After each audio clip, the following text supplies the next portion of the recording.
Hello everyone, it is Gabe from Frame giving a lightning tour of our new release. Okay, the first thing you'll notice is there's a new name tag input right on the connect screen, so people can put their names in before they click connect, already setting them up with the name tag. I've already connected. The next thing you'll notice is a gorgeous new environment called the Serenity Garden. It's kind of set up for smaller, more intimate gatherings here in this room here. You can throw up a streaming screen or a webcam or what have you. Then when you come out here, you'll see a really nice chill garden area.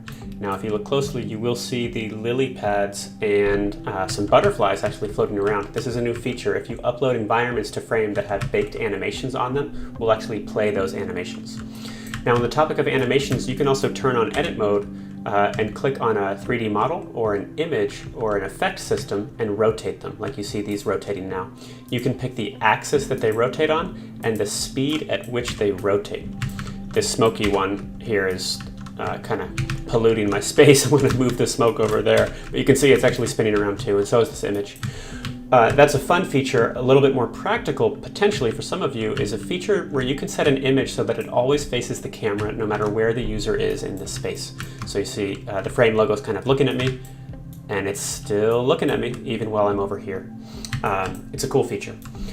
Okay, with audio assets, we heard your feedback that the default audio volume might be a little bit too loud, so we made it lower, but even better, we actually let you set whether you want the spatialization distance to be near or far. If it's near, only people close to it will hear it. If it's far, even those that are far away will hear it. We've added a few new languages to the speech-to-text in Frame, so if you pop up chat settings, go to voice input language, you'll see a bunch more.